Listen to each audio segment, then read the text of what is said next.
कांग्रेस के पास मुद्दा ही नहीं है, कोई मुद्दा उनके पास नहीं है। जहाँ तक वो टेंडर की बात करते हैं, वो प्रमाण दिखा दें मुझे, मैं आज ही इस्तीफा दे दूंगा। कैलाश शर्मा जी ने खुले तौर पर कहा है कि आपने 2017 में कहा था मेरा आखिरी चुनाव है, तो आप किस हैसियत से टिकट मांग रहे हैं? कि 2000 मैं 2017 में मैंने जरूर कहा था कि भी मेरा ये चुनाव अगर मैं नहीं जीतूंगा तो मुझे फिर टिकट नहीं मिलेगा। मोड़ा मेडिकल कॉलेज को लेकर सर क्या व्यवस्थाएं अब तक हुई हैं? मतलब मैं जानना चाहती हूँ कि जो मेडिकल कॉलेज के सपने यहाँ की जनता देखती है, यहाँ के बच्चे देखते हैं, उस मेडिकल कॉलेज को लेकर आपका काम कहाँ तक पहुँचा है? कितना आपने किया है? तो कोरोना कालखंड है, जो 1.5 साल कोरोना कालखंड है, हमारा सारा काम जो है एक मुद्दा पकड़ रखा है, मेडिकल कॉलेज नहीं बन पाया।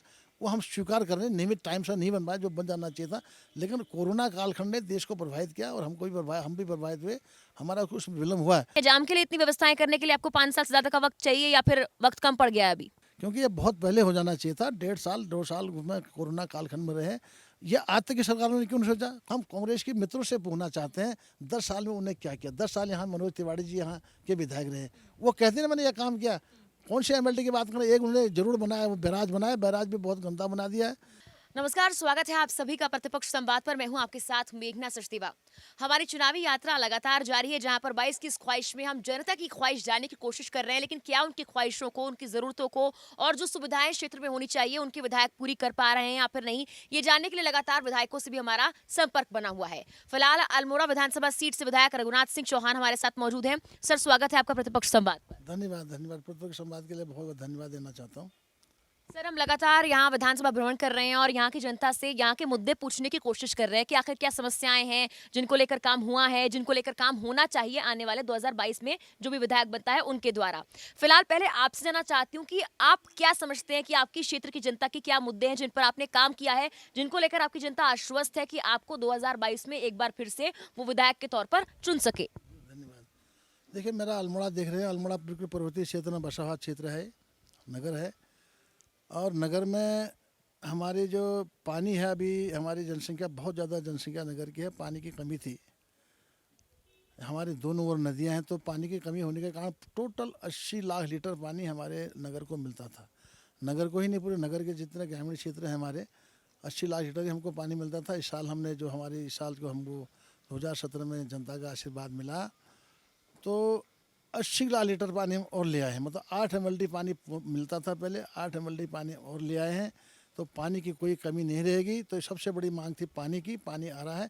और एक योजना हम और बना रहे हैं, 30 करोड़ की योजना और बना रहे हैं। वो 30 करोड़ की योजना हमारे कपिलेश्वर नदी से बननी है, उसमें लगभग लगभग सब कुछ हो चुका है, वित्तीय स्वीकृति होनी है, बाकी सब कुछ हो चुका है। तो 25 लाख रुपए का पानी हम यहाँ लाए, ये बहुत बड़ी उपलब्धि हमारे पास है अल्मोड़ा नगर के लिए।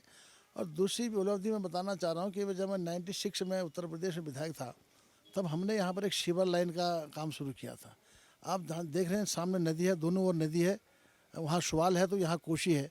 और कोशी का नदी, हम नदी का पानी हम इस्तेमाल करते हैं, पीने में इस्तेमाल करते हैं। तो नाइट सॉइल जो है हमारी दोनों नदियों को प्रदूषित कर रही थी। तो हमने जब उसमें सीवर लाइन का निर्माण करने की बात करी, तो वो 1.5 जून में बना। 4 जून थे, 1.5 जून ही बन पाए। और उसके बाद सरकारें आई, कई सरकारें आई, कई प्रतिनिधि आए, किसी ने इसमें छुआ भी नहीं। इस साल हम फिर 25 करोड़ रुपया उसमें सेंक्शन करा लाए हैं, उसका टेंडर हो चुका है, आप सिविल लाइन का काम हमारा शुरू हो जाएगा। 2 बड़ी योजनाएं बनी हैं। और तीसरी बहुत महत्वाकांक्षी योजना हमने ये बनाई है कि नगर में यातायात की व्यवस्था सुचारू रूप से नहीं चल पा रही है। आए दिन आप भी देख रहे होंगे, हर जगह जाम की स्थिति बनी रहती है, क्योंकि हमारे यहाँ जगह भी नहीं है उसके लिए। लेकिन अभी मैंने माननीय मुख्यमंत्री से निवेदन किया था, यहाँ पर एक ट्रक और पार्किंग स्टैंड बनाया जा करके, पार्किंग बनाया जाए ट्रक और टैक्सी के लिए। तो अभी हमको, आपने कल ही अखबार में पढ़ा होगा, 7 करोड़ 75 लाख का रुपये का हमको स्वीकृति मिल गई है। और उसका स्थान भी चयन हो गया। GGIC बगल में हम 105 गाड़ियाँ उसमें खड़ी होंगी। वो हमने जो है उसका हमको पैसा मिल चुका है, उसका टेंडर भी हो चुका है। और उसका हमने भूमि पूजन करना है। 3 बड़ी योजना मैंने नगर के लिए की है। और बाकी क्षेत्रों में तमाम डामरीकरण, जहाँ डामर नहीं था डामरीकरण किया है, जहाँ पर अन्य कोई चीज़ थी वो हमने सर व्यवस्था करी है। इसके साथ ही साथ मैं आपको बताना चाह रहा हूँ, ये पर्वतीय क्षेत्र है। आज हमारे पर्वतीय क्षेत्र में अभी तक रोडों का बहुत अभाव था। और मैंने आने के बाद मैंने करीब से 24 रोडों का निर्माण किया है यहाँ पर। अब चारों ओर कोई गांव ऐसा नहीं है जिस गांव में हम रोड नहीं डाले हैं। पूरी गांव में, हर गांव में रोड डाला। मेरा शेराघाट तक क्षेत्र पड़ता है। शेराघाट में हमने 22 किलोमीटर की एक रोड बनाई। और 3-4 रोडें हम बना रहे हैं, जैसे हमारा नौगांव कनारी छिना है, उसके बाद जमरानी बैंड से बेलगाड़ गाँव है, और उसके बाद हमारा सल्ला भाटकोट से सुकना मोटर मार्ग है, ये मोटर मार्ग बन चुके हैं। और 4 मोटर मार्ग हमारे और हमारा स्वीकृत हैं, DPR की बन रही है। और इधर हमारा शाही देवी का मेरा क्षेत्र पड़ता है, शाही देवी मंदिर है हमारा डेस्टिनेशन के रूप में माना जाना जाता है। और हमारा ये नगर जो है नव दुर्गा अष्ट भैरव का नगर है। तो हम चाहते हैं कि हमारा डेस्टिनेशन, हमारा जो पर्यटक है, पर्यटक यहाँ आए उसको हम गाइड करें और क्षेत्र में ले जाएं, तो उससे हमारा रोजगार भी बढ़ेगा। तो शाही देवी हमने रोड डाल दी इस साल, भगवान शाही देवी का मंदिर है, माँ दुर्गा का मंदिर है, वहाँ जाएंगे लोग। और बहुत सारी रोडें, मैंने कहा कि 24 रोडों का हमने निर्माण किया है। ये तमाम जो हमारी रोडें हैं, गांव के लोग बड़े खुश हैं उससे, रोडों को आने से। अगर रोड आएंगी तो हमारा अधिकारी भी जाएगा, कर्मचारी भी जाएगा, और हमें सुविधा भी होगी। जो हम अपना उत्पाद को बाजार तक ला सकें, उसका अच्छी कीमत हमको मिलेगी। चलिए सर, कह सकते हैं कि आपने आपके दावों के मुताबिक आपने सड़क को लेकर काम किया है, पानी को लेकर काम किया है। अब बात करते हैं शिक्षा की। हम सड़क और पानी पर भी आएंगे क्योंकि आम जनता शायद आपकी राय से बिल्कुल विपरीत राय दे रही है, उस पर आएंगे। लेकिन बात करते हैं शिक्षा की। अल्मोड़ा मेडिकल कॉलेज की बात की जाए तो कांग्रेस लगातार आप पर आरोप लगा रही है, इसको लेकर आपने तमाम दावे किए थे और मुझे लगता है कि कांग्रेस का पलड़ा हमेशा यहाँ पर भारी रहा। आपको मौका मिला, बीजेपी को मौका मिला, यानी कि जनता चाहती थी कि 5 साल में कुछ अच्छा हो। तो आपको लगता है कि 5 साल में आपने शिक्षा के क्षेत्र को लेकर उतना बेहतर कर दिया जितना जनता आपसे उम्मीद कर रही थी, और 5 साल बाद फिर आपको जनता शिक्षा के क्षेत्र को लेकर या उस मुद्दे को लेकर मौका देने वाली है? देखिए, मैं कहूँ तो मैं ऐतिहासिक काम करने की बात कर रहा हूँ। मैं इस नगर क्षेत्र में, हमारे विधानसभा क्षेत्र में 5 वर्षों में ऐतिहासिक काम हुए हैं। भूतों ने भविष्य में आज गारंटी के साथ कह सकता हूँ, एक काम कभी न भविष्य में हो पाएंगे जितने काम मैंने किए। और न 21 साल में हम मंच पर खड़े होते हैं कांग्रेस के साथ, एक मंच से हम बोलते हैं 21 सालों में जो काम नहीं हुए थे वो काम करके हमने दिखाए हैं। और जहाँ तक शिक्षा का क्षेत्र है, शिक्षा के क्षेत्र में बहुत बड़ी उपलब्धि हमारे शोभन सिंह जीना हमारे पर्वतीय विकास मंत्री थे, और वो हमारे यहाँ बहुत वरिष्ठ नेता थे, और राज्य निर्माण में उनकी बहुत बड़ी भूमिका रही। उन्होंने कहा था कि उत्तरांचल का राज अलग से बनना चाहिए, उत्तरांचल नाम दिया था उन्होंने। तो उनके नाम से हमारे कुमाऊं विश्वविद्यालय था पहले नैनीताल में, अब हमारा अल्मोड़ा विश्वविद्यालय, शोभन सिंह जीना विश्वविद्यालय हमारे यहाँ बन चुका है, जो यहाँ के गरीब छात्रों के लिए और गरीब जनता के लिए। अल्मोड़ा मेडिकल कॉलेज को लेकर सर क्या व्यवस्थाएं अब तक हुई हैं? मतलब मैं जानना चाहती हूँ कि जो मेडिकल कॉलेज के सपने यहाँ की जनता देखती है, यहाँ के बच्चे देखते हैं, उस मेडिकल कॉलेज को लेकर आपका काम कहाँ तक पहुँचा है, कितना आपने किया है? तो मेडिकल कॉलेज के बारे में हम बिल्कुल उसके गंभीर रूप से सोच रहे हैं। उसमें NMC की रिपोर्ट आनी थी, NMC एक बार यहाँ पर आई, लेकिन वो तब कोरोना कालखंड, जो 1.5 साल कोरोना कालखंड है, हमारा सारा काम जो है सर 1.5 साल से पहले लेकिन कोरोना नहीं था, तब तक काम क्यों नहीं हो पाया? एक ऐसी योजना जिसको लेकर कांग्रेस आप पर तमाम तरह के आरोप लगा सकती है, कांग्रेस को मौका मिल सकता है, जनता कांग्रेस के पक्ष में जा सकती है, ऐसा मुद्दा जो शायद आपको वीक कर सकता है, आपने उस मुद्दे को लेकर सोचा ही नहीं। शिक्षा का क्षेत्र, अल्मोड़ा मेडिकल कॉलेज एक ऐसी सौगात जो जनता के लिए बहुत बड़ी सौगात बन सकती थी, उसको लेकर आपने उन 3 सालों में सोचा ही नहीं। 1.5 साल तो कोरोना बाद की बात थी। देखिए, एक मेडिकल कॉलेज बनाना कोई कोई कोई कोई कोई कक्ष बनाना नहीं है। उसके लिए बहुत बड़ा इंफ्रास्ट्रक्चर खड़ा करना पड़ता है, और बहुत बड़ी बिल्डिंग का निर्माण होता है, बड़े प्रशासनिक भवनों का निर्माण होता है, डॉक्टरों के निवासों का निर्माण होता है। कोई ये आसान नहीं है कि एक साल में सब बन जाएगा। लेकिन मैं कह रहा हूँ 1.5 साल हम वास्तव में प्रभावित हुए, पूरा देश प्रभावित हुआ, और हमारा बिल्कुल तैयार है। हमारे फैकल्टी यहाँ आ चुके हैं, 48 डॉक्टर यहाँ आ चुके हैं। लेकिन NMC जब तक हमको थोड़ी उसकी दिक्कत नहीं आती है, NMC की रिपोर्टें आती हैं, NMC को हमने हमारे माननीय मंत्री जी ने, माननीय स्वास्थ्य मंत्री जी ने जाकर के दिल्ली में स्वास्थ्य मंत्री से वार्ता की है। NMC जैसे ही आ जाती है वैसे ही उसको हमको स्वीकृति मिल जाती है, तो हमारे MBBS के कक्षाएँ संचालित हो जाएंगी। अब जो कांग्रेस का तो मुद्दा भी है ना, कांग्रेस मुद्दा भी है ना, उसके बाद कोई मुद्दा नहीं है। एक मुद्दा पकड़ रखा है, मेडिकल कॉलेज नहीं बन पाया, वो हम स्वीकार कर रहे हैं, नियमित टाइम से नहीं बन पाया, जो बन जाना चाहिए था। लेकिन कोरोना कालखंड ने देश को प्रभावित किया, और हम भी प्रभावित हुए। हमारा कुछ विलम्ब हुआ है, हर क्षेत्र में विलम्ब हुआ हमारा। उसमें पूरे देश में जब सब सारा चक्का जाम हो गया था, तो हम कैसे कर पाते। लेकिन ठीक है सर, ये तो बात हुई कोरोना की। जाम एक ऐसा मुद्दा है जो अल्मोड़ा के लिए आज का मुद्दा नहीं है। आपने खुद कहा कि यातायात व्यवस्था सुचारू होना बहुत जरूरी है। पर्यटन के लिहाज से अल्मोड़ा एक ऐसी जगह है जहाँ पर लोग आना पसंद करते हैं, घूमना पसंद करते हैं, लेकिन यहाँ हम भी ये खुद देख कर आ रहे हैं, गाड़ी खड़ी करने तक की जगह नहीं है, गाड़ी बैक करने की जगह नहीं है, इतना जाम लग जाता है। तो ये मुद्दा तो सर मुझे लगता है कि बहुत जल्दी सॉल्व हो सकता था। अभी आपने कहा कि मेडिकल कॉलेज के लिए भवन बनाना होता है, बहुत सी व्यवस्थाएं होती हैं। क्या जाम के लिए इतनी व्यवस्थाएं करने के लिए आपको 5 साल से ज्यादा का वक्त चाहिए, या फिर वक्त कम पड़ गया है अभी? नहीं, उसके लिए तो मैंने कहा 105 गाड़ी बहुत बड़ी होती है। 105 गाड़ी खड़ी होने का टैक्सी स्टैंड, ट्रक स्टैंड हमने बना दिया है। पैसा आ चुका है, उसका टेंडर हो चुका है, क्योंकि ये बहुत पहले हो जाना चाहिए था। 1.5 साल 2 साल में कोरोना कालखंड में रहे। ये आज तक की सरकारों ने क्यों नहीं सोचा? कांग्रेस तो 2 बार रही है, 10 साल उसका कार्यकाल रहा, क्यों नहीं, उन्होंने क्यों नहीं किया? उन्हें सोचा तक नहीं कि हम कहीं पर पार्किंग बनाएं, ट्रक पार्किंग बनाएं। कांग्रेस को इसीलिए जनता ने वहां से हटाकर आपको मौका दिया क्योंकि शायद कांग्रेस कुछ ऐसे काम नहीं कर पा रही थी जो आप कर सकते थे, लेकिन अब अगर आप भी नहीं कर पाएंगे तो मुझे लगता है कि जनता यू टर्न लेने के लिए मजबूर हो जाएगी। हमने तो करके दिखा दिया, हम दिखता है वो काम, खाली हम घोषणा नहीं करते, हम घोषणा नहीं करें, हम काम करके दिखाते। जो काम हमने कर दिया, जिसमें पैसा आ चुका है, वो काम हम करके दिखाया। और मेरी बहुत जितनी घोषणाएं थी, जो मेरा मैनिफेस्टो था, मैनिफेस्टो के सारे काम कर दिए हैं। एक बार मैं और बताना चाहता हूँ, बंदर के लिए हमने कहा था, बंदर का जो है उसका हम सुविधा देंगे, क्योंकि बंदर ने सारी खेती खराब बंदरों से। तो हम उसके लिए 70 लाख रुपये यहाँ ले आए। 70 लाख रुपये में बंदरों का स्टेलाइजेशन करने के लिए 35 लाख रुपये उसका मशीनें आए हैं। और बाकी पैसे के हम उसका स्टेलाइजेशन करें। 400-500 बंदर हर साल में उसका स्टेलाइजेशन करके उनको बाहर भेजा जा रहा है। तो हमारी जो घोषणाएं थी, हम घोषणा झूठ नहीं बोलते। तो हम कोई चुनाव जीतने के लिए चुनाव लड़ते हैं, जनता की सेवा करने के लिए चुनाव लड़ते हैं। तो हमने जो भी हम अपने मैनिफेस्टो में मेरा जो भी मैंने कहा था कि मैं ये करूँगा, वो पूरा हो चुका है। और उसमें काम शुरू हो रहे हैं। काम होने के बाद जनता आज खुश है। जनता इसलिए खुश है कि जो जनता की मांगें थी, पानी की मांग थी, सीवर की मांग थी, टैक्सीटन की मांग थी, जगह जगह रोडों निर्माण का मामला था। और उसी पे मैं आ रही हूँ अभी, सड़क और पानी। मैंने कहा आपसे सवाल करूंगी मैं। हम विधानसभा का भ्रमण कर रहे हैं, कई लोगों से हम रैंडमली सवाल पूछ रहे हैं।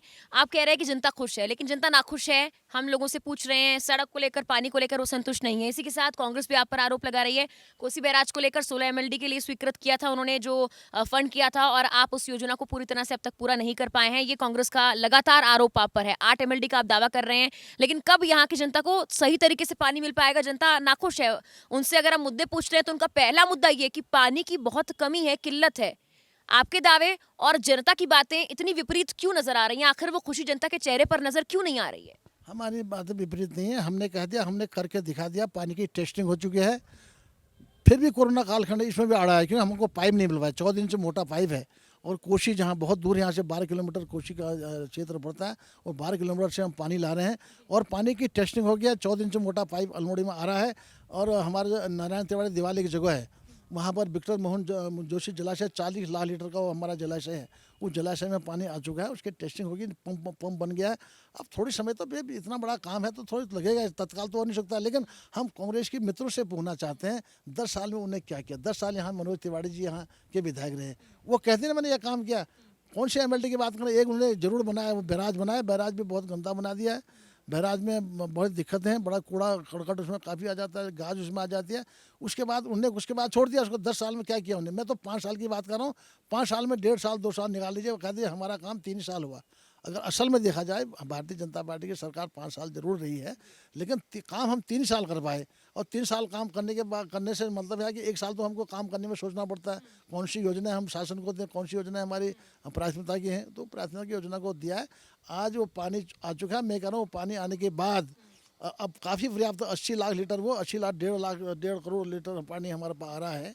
तो इससे ज़्यादा क्या हो सकता है? 30 करोड़ की हम योजना और बना रहे हैं, बिल्कुल तैयार है योजना। उसका नियोजन में चला गया। टीएस होती है ना, टीएससी होती है, टीएससी हो चुकी है। मुख्य सचिव की बैठक में उसको होने वाला है।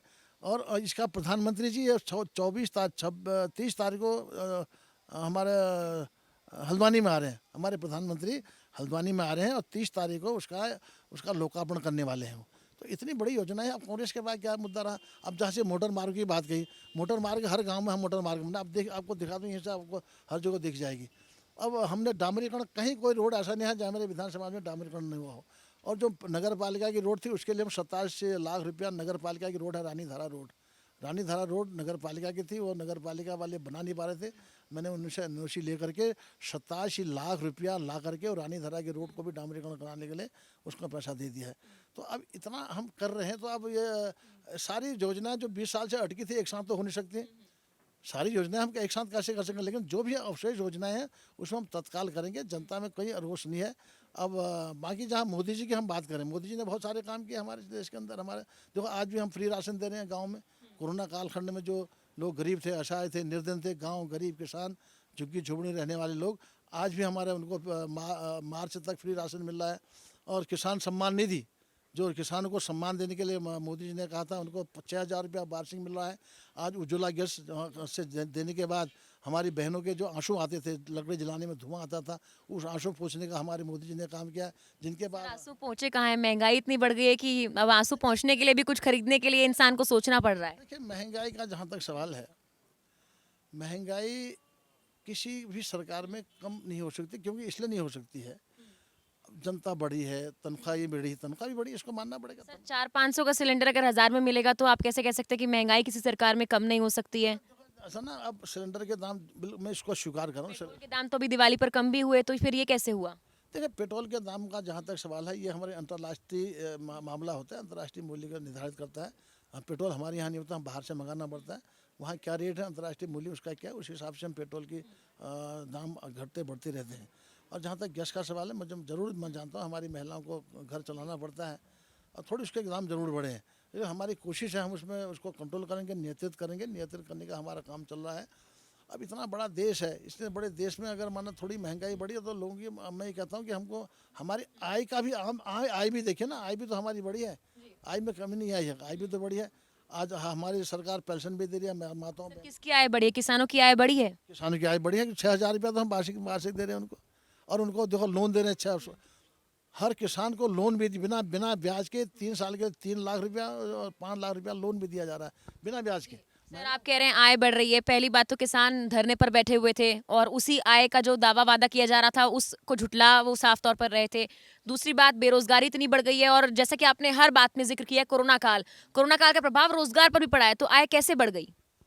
आपने ये कहा कि जो मोदी जी की मैं बात कर रहा था ना, अभी मोदी जी ने बहुत सारे काम किए हैं, और साथ ही साथ आय बढ़ाने का जहाँ तक सवाल है, आज हम किसान की आय दुगुनी करने की बात हम कर रहे हैं। उनको मैंने कहा कि 5 लाख रुपया आपने कहा आय बढ़ गई उनकी। किसानों की, आज 6,000 रुपया मिलता ही नहीं था साल का, वो आय में तो जोड़ा जाएगा। और उसके साथ साथ 5 लाख रुपया हम साल के 6000 से उनकी आय बढ़ गई, भले ही खेती बाड़ी हो रही हो या ना हो रही हो, कोरोना काल का प्रभाव हो या ना हो। पर्याप्त तो बढ़ गई नहीं करा, हमने सम्मान दिया उनको, और 5 लाख रुपया उनको लोन भी दिया। 5 लाख रुपया, 3 लाख रुपया पशुपालन के लिए, कृषि के लिए, और महिला जो समूह है, महिला समूह के लिए 5 लाख रुपया उनको बिना ब्याज के 3 साल के लिए दिया जा रहा है। और छोटे छोटे किसानों को 1 लाख रुपया, 2 लाख रुपया पशुपालन के लिए दिया जा रहा है। तो इससे आय बढ़ेगी ना, हमारी बढ़ेगी तो सही। हमने थोड़ी उद्योग भी तो खोलना चाहेंगे। यहाँ बहुत से लोगों ने उद्योग लगाए हैं मुद्रास्फीति के साथ। मोदी जी ने जो मुद्रास्फीति लोन, और नौजवान जो है बेरोजगार, तो चलिए सर, ये तो हमारी दर्शक बताएंगे कि कितना इन योजनाओं को पूरा किया गया है या फिर नहीं। हम प्रदेश और देश की बात छोड़ते हैं, अल्मोड़ा की बात करते हैं, बीजेपी की बात करते हैं, कांग्रेस की भी छोड़ देते हैं। बीजेपी में फिलहाल अल्मोड़ा विधानसभा सीट के लिए एकदम कांटे की टक्कर आप में और कैलाश शर्मा जी में नजर आ रही है, और कहीं ना कहीं और दावेदार भी नजर आ रहे हैं। 1 दर्जन ज्यादा दावेदार हैं और टिकट एक ही है। और आपकी तरफ से इस तरह के बयान चुनावी मोड में जब पार्टी है, ये कहना कहीं ना कहीं कि अगर मुझे टिकट नहीं मिलेगा तो कैलाश शर्मा को भी नहीं मिलना चाहिए, मतलब आपकी ट्रेन छूटे तो दूसरे की भी छूटे। कहा नहीं, इसे गलत। देखिए, मैं बता रहा हूँ, देखो, पार्टी भारतीय जनता पार्टी कार्यकर्ताओं पर आधारित पार्टी है, और हमारा शीर्ष नेतृत्व जिसको भी टिकट देगा वहाँ बहुत सोच समझ के टिकट दिया जाता है। बहुत सारी इंक्वायरियाँ होती हैं, और जिसको भी टिकट मिलेगा वो पार्टी का अधिकार है, उसको हम सब लोग सब मानते हैं। और हमने माना अपने क्षेत्र में, जब मुझे जहाँ कहाँ, एक बार मुझे जागेश्वर भेजा, 2 बार मैं जागेश्वर गया। मैं पहले अल्मोड़ा से विधायक था, मुझे अल्मोड़ा के बाद वहाँ भेजा, फिर अल्मोड़ा में ले आ गया। तो दावेदारी होना बहुत अच्छी बात है। दावेदारी होना लोकप्रियता को दर्शाता है। और हमारा भारतीय जनता पार्टी का कोई भी कार्यकर्ता जो हमारा सामान्य सदस्य है, उसको भी अधिकार है टिकट मांगने का, कोई दिक्कत नहीं है। टिकट मांगने का अधिकार सबको है, और टिकट सभी लोग दावेदार लाइन में है, टिकट देने में कोई दिक्कत नहीं है। हमारे जिसको भी टिकट मिलेगा हम उसका काम करेंगे। भारतीय जनता पार्टी, आप आश्वस्त है कि आपने इतना अच्छा काम किया है कि पार्टी फिर से आपको आगे इस चुनाव में खड़ा करेगी? अब मैं तो चाहूँगा भी मेरा कामों का आकलन करेगी तो मुझे भी पार्टी टिकट देगी, ऐसा मुझे विश्वास है। अगर मुझे नमाज भाई में किन्हीं कारणों से नहीं मिलता, जो जिसको भी टिकट मिलेगा तो उसका काम करेंगे। भारतीय जनता पार्टी की सरकार बनाएंगे तो जनता की सेवा करेंगे।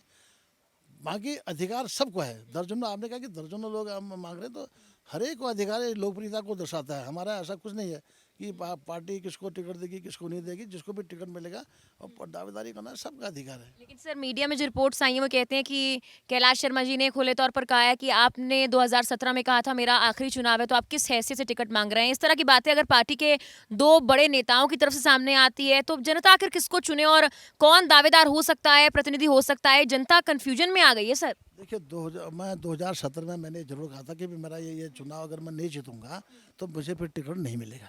मतलब आखिरी चुनाव वाला ये था। अगर मुझे उस समय टिकट नहीं मिलता तो मुझे फिर दोबारा चुनाव टिकट नहीं मिलता। तब मैंने कहा जनता यार मेरा आखिरी चुनाव है, अगर आप मुझे जिताओगे नहीं मुझे टिकट दोबारा नहीं मिलेगा।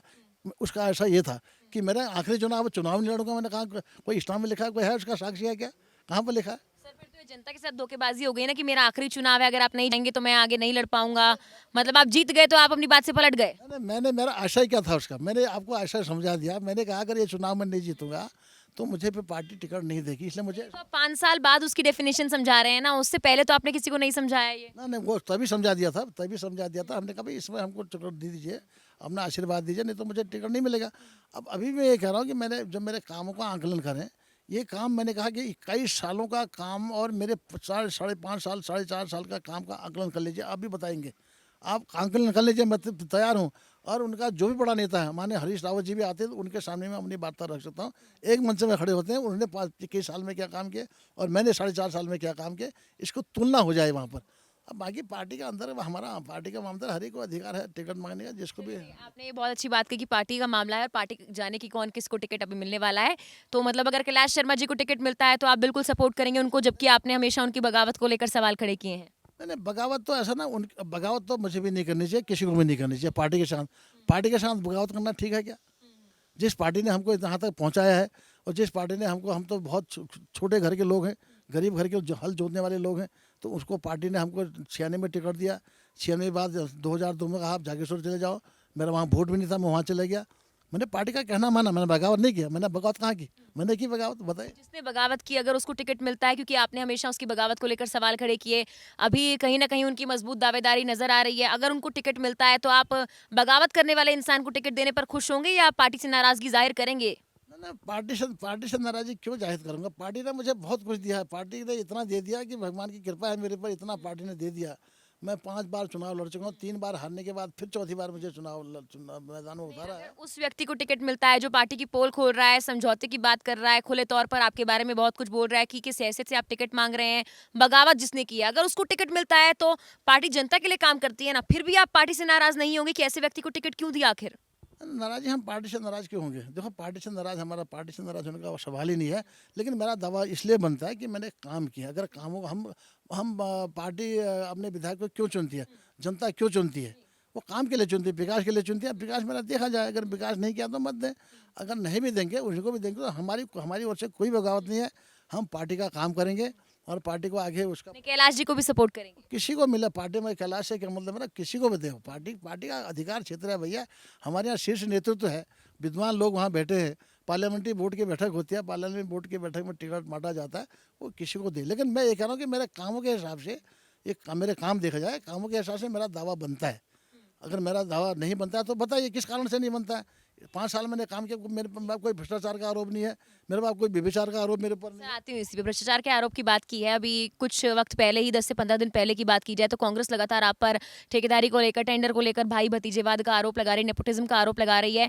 और खासकर बीजेपी में देखा गया है पिछले 1 आध महीने की अगर बात की जाए तो वो जिताऊ टिकाऊ प्रत्याशी को जो है आगे ला रहे हैं, ऐसा प्रत्याशी जिस पर कोई दाग ना हो, खासकर क्योंकि आप जानते हैं कि चुनाव में बहुत महत्वपूर्ण हो जाता है जनता के सामने उस प्रत्याशी को लाना जो जनता का कहीं ना कहीं सरोकार करे और भ्रष्टाचार से दूर हो। आप पर इतने आरोप लग गए, आपको लगता कि पार्टी जो है अब इस पर एक्शन भी ले सकती है और आपके नेगेटिव ये जा सकता है? आरोप बताइए, पहले आरोप बताइए। भ्रष्टाचार के आरोप लगे हैं कि टेंडर आपने कई निरस्त करा दिए क्योंकि आपके भतीजे के नाम वो टेंडर नहीं थे।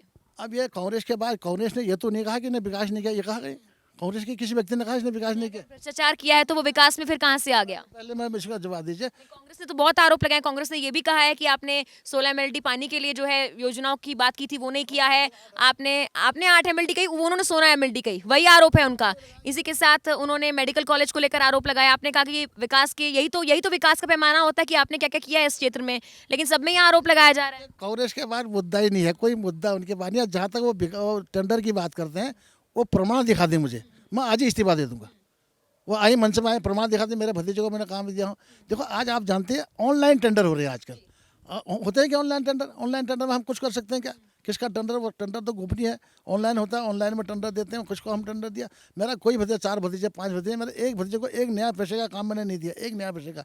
एक हमारे गाँव का आदमी है, वो पहले और काम करता था, वो काम कर रहा है, तो वो किसी के नाम से काम करता है, अपने नाम से करता है, मुझे भी मालूम नहीं है।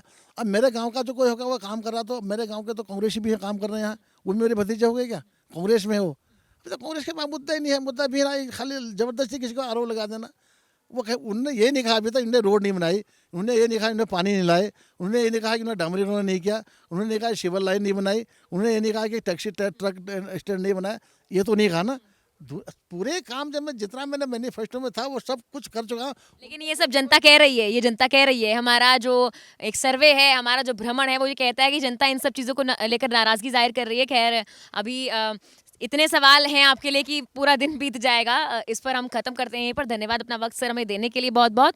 और यहाँ पर इन्होंने कई मुद्दों को लेकर अपनी राय रखी है कि कितना काम किया है। हालांकि सर की बातों से एक चीज़ बहुत ज़्यादा सामने आई है कि कोरोना काल ने विकास कार्यों को कई हद तक प्रभावित किया है, लेकिन दिल्ली में जब कार्य हो रहे थे, कंस्ट्रक्शन हो रहा था कई बिल्डिंग्स को लेकर, तब यहाँ पर विकास कार्य कैसे प्रभावित हो गए ये तो जनता जानती है बेहतर और सर जानते हैं।